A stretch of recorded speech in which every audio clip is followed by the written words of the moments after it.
आप यकीन मानिए आने वाले 1 महीने में आप ये रिपोर्ट पब्लिश होते पढ़ेंगे कि काबुल पर जो कब्जा किया गया है वो तालिबानियों के भेष में पाकिस्तान से गड़े लश्कर तैयबा के आतंकवादी थे।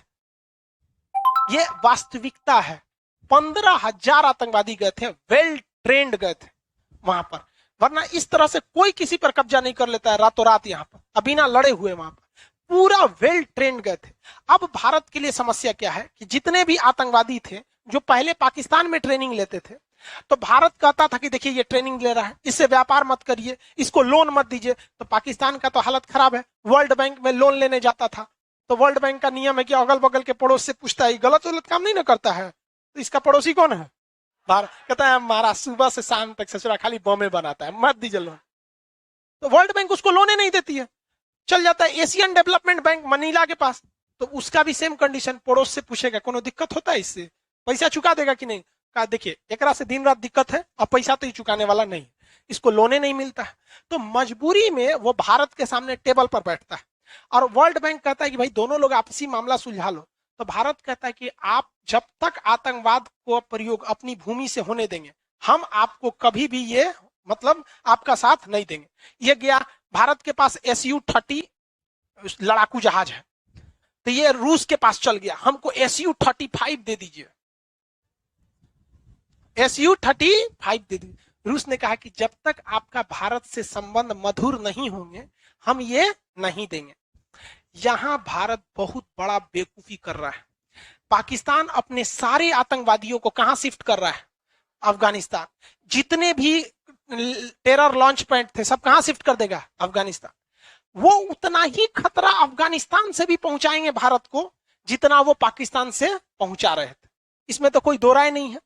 और इसमें सीधे क्लीन चिट में बच जाएगा कौन? पाकिस्तान। हमारे यहां कहां हो रहा है? वो कहां से आ रहा है? अफगानिस्तान से। यहां से ससुराई ट्रक जाने देता है अटारी बॉर्डर, बाघा बॉर्डर से, और उधर कह देता है कि जैसे ये घुसेगा कंधार में मार देना, मार देता है सब। तो हमारे लिए हामिद करजई या अशरफ गनी कितना जरूरी थे अब समझ में आया। वो सारा हमला कौन कराता था? पाकिस्तान। किसके थ्रू? अफगानिस्तान के थ्रू। प्रधानमंत्री को खड़े गरिया देंगे, तो इनको नहीं डरेंगे, खड़े गरिया देगा सब। अरे मोदी का कर लेंगे, नीतीश कुमार को बोल देगा। जानते हैं क्यों? क्योंकि उस बंदे के पास खोने के लिए कुछ भी नहीं, तो डरेगा कौन सी के लिए? कोई इसका लुंगी लेके जाएगा? तो जो इंसान के पास खोने के लिए कुछ भी नहीं होता है वो इंसान सबसे खतरनाक हो जाता है। कुछ बोल देगा। आज हमसे कोई कहे कि तू मोदी जी को उल्टा सीधा कुछ बोलना, हम कहे ससुर तू नहीं, हमारा बहुत कुछ है खोने के लिए। हाँ, और जिस दिन हम कंगाल हो जाएंगे, किस चीज का डर? किसको इतना खाली फुर्सत रखा हुआ? यही हाल हो गया है अफगानिस्तान के साथ। आप एक चीज देखिएगा, जो भी मुख्यमंत्री प्रधानमंत्री इन लोग का पावर कम होता है, अरे रातों रात उठवा लेंगे, कुछ ना कर पाएंगे लोग, कुछ ना कर पाएंगे। लेकिन देखेंगे नहीं, आप लोग अपने आंख से देखे होंगे गरियाते उन लोग को, देखते हैं उसका बैकग्राउंड देखिएगा, उसके पास कुछ ना होगा, अकाउंट में 10-15 हजार रुपया होगा बस, वही उसका GDP है। वही हाल किसके साथ हो गया? अफगानिस्तान के। यहां खोने के लिए कुछ भी नहीं है और यहां पर धार्मिक चीजें इतनी भयानक है जिसका कोई हद नहीं, जिस वजह से यहां पर इसको एक टैगलाइन मिल गया, ग्रेवयार्ड ऑफ द एम्पायर्स। जैसे भारत को कौन सा टैग मिला? सोने की चिड़िया। भारत को मिला ना सोने की चिड़िया, वैसे पाकिस्तान को भी है आतंकवाद का जड़। हम लोग जैसे, हम लोग के पूर्वज क्या थे? बंदर। हम लोग कैसे इवोल्यूशन से बने हैं लोग ना, चिंपैंजी, बंदर, हम लोग के पूर्वज क्या थे? बंदर। और पाकिस्तानियों के पूर्वज आतंकवादी थे सब, तो उस सब में इवोल्यूशन हुआ। तो ये अलग है। अब ये अफगानिस्तान है। अफगानिस्तान को टैगलाइन मिला है ग्रेवयार्ड ऑफ द एम्पायर। यहां बहुत ज्यादा देर तक कोई साम्राज्य में शासन नहीं कर पाता है। सिकंदर जहां जाता था तुरंत जीत के चला जाता था। सिकंदर एक बार यहाँ आया था तो 3 साल तक था, जीतिए नहीं पा रहा था। तो इसकी सिकंदर की मम्मी कहीं किधर बकले लो तूने, तू हर जगह जीत जाता है, यहाँ का लिए लटका है। तो उसने यहाँ से 3 जगह से मिट्टी अपने गांव पे भेजा था, और जैसे वहां पे मिट्टी पहुंचा ना, उसके पड़ोस में झगड़ा हो गया। तो कहा कि सोच रहा है मिट्टी की खराबी है, यहाँ किस बिना मतलब के क्या हो जाता है, सब झगड़ा हो जाता है। हद देखिए इन लोग की कि ये लोग मरने के बाद भी इंसान के गुप्तांग काट देते हैं, उसकी आंख निकाल लेते हैं, मतलब एकदम ब्रूटल तरीके से मारते हैं। अब तालिबान जो था वो मेनली जगहों पर कब्जा कर लिया। अफगानिस्तान में जो आपके अभी के जो एग्जाम के प्रोस्पेक्टिव से जगह क्वेश्चन रहेंगे वो क्या रहेंगे, देखिए अफगानिस्तान का ये वाला भाग क्या है, हिंदू कुश पर्वत। कौन सा भाग है, हिंदू कुश पर्वत। अब पर्वतों में ना आपका मिसाइल काम करने वाला है, ना हेलीकॉप्टर काम करेगा, ना कुछ, पहाड़ में कैसे लड़ाई कीजिएगा।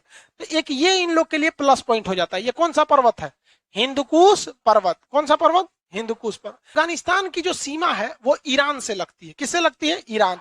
ये वाला देश कौन सा है, ईरान। ये देश ईरान। ईरान से अफगानिस्तान के बीच में कैसे संबंध होंगे, बहुत खराब है।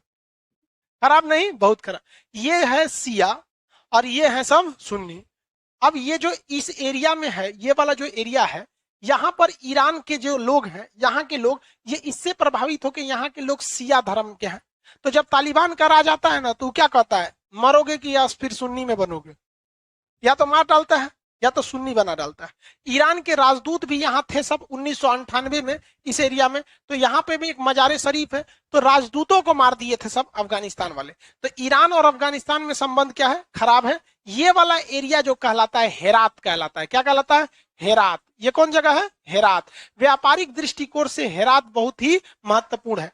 हेरात किससे बॉर्डर शेयर करता है, हेरात किससे बॉर्डर शेयर करता है, ईरान से। किसे, ईरान। जबकि पाकिस्तान से बॉर्डर शेयर करता है यहाँ पर उसका कंधार। कौन सा जगह, कंधार। ये जगह कौन सा है भाई, कंधार। किसी को कोई दिक्कत।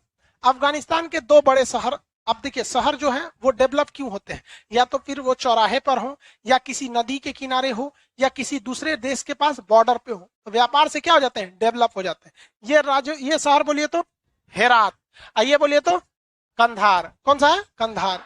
और ये इसकी राजधानी क्या है, काबुल।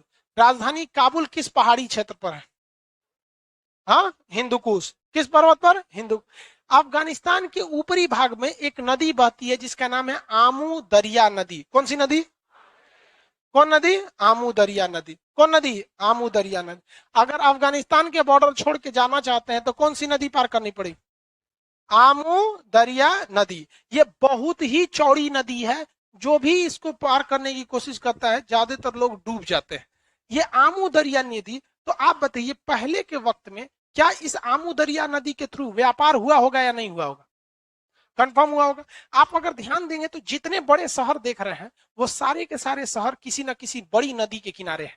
चाहे पटना देखिए, भागलपुर, मुंगेर, लखनऊ, बनारस, कानपुर, दिल्ली, जितने बड़े शहर देख लीजिए आप, सब के सब या तो समुद्र के किनारे मिलेगा या तो नदी के किनारे मिलेगा।